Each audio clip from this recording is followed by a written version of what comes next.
So, let's take a critical look at this chayote growing method. While I appreciate the enthusiasm in this article, I need to address some significant concerns about this growing technique that could lead to disappointing results for gardeners who try it. The fundamental problem here is really about scale mismatch. Chayote is an extremely vigorous, heavy-feeding perennial vine that can produce 50 to 100 fruits per season, as the article correctly states. However, the article then recommends growing this powerhouse plant in a coconut shell, a container that holds maybe 2 to 3 cups of soil at most. This is like trying to grow a pumpkin vine in a coffee mug. It just doesn't provide adequate root space or nutrients for the plant's needs.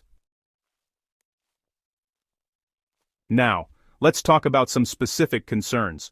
First, root space limitations. Chayote develops extensive root systems that typically spread 3 to 6 feet in the ground. A coconut shell provides maybe 4 to 6 inches of root space. While the article mentions the plant can establish strong roots in this environment, it really cannot develop the root system necessary for heavy fruit production.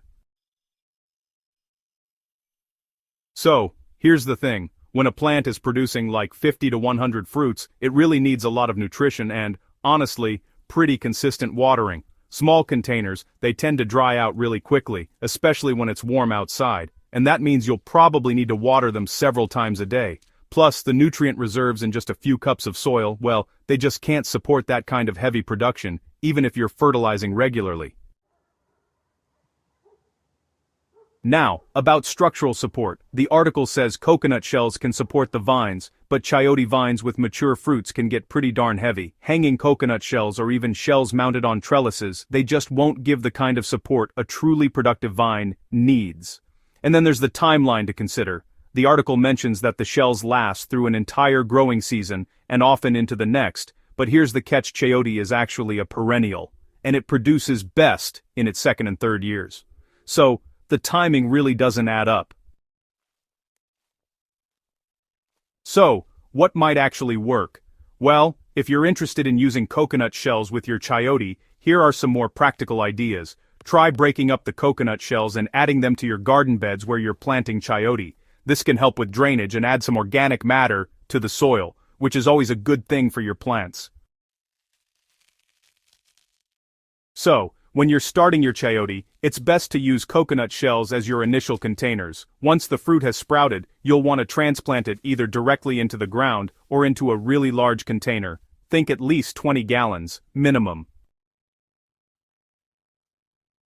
For companion planting, you can actually use coconut shells to grow smaller companion plants right near your ground-planted chayote. It's a simple way to maximize your space and boost your garden's health. Now, let's talk about the real growing requirements for chayote. It actually needs to be planted directly in the ground or in containers that are at least 20 to 30 gallons. And don't forget, a sturdy trellis or fence is essential, since chayote vines get heavy and need solid support.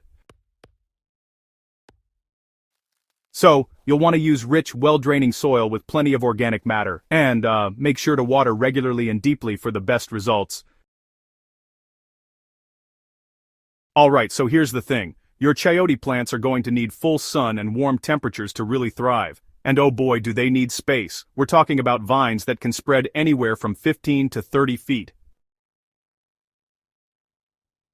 Now let's get to the bottom line. While recycling coconut shells is, pretty admirable, and they do have their uses in gardening, this specific application, well, it sets up some unrealistic expectations. If you try to grow a chayote plant entirely in a coconut shell, it might survive, sure, but it'll be severely stunted. And you'll likely get few, if any, fruits. Certainly nothing like the 50 to 100 fruits that some folks mention.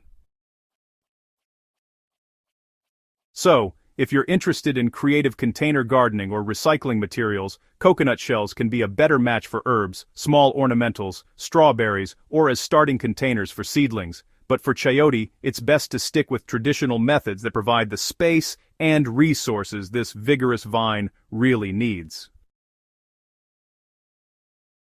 So, have you tried growing chayote? What methods have worked best for you? I'd love to hear your experiences.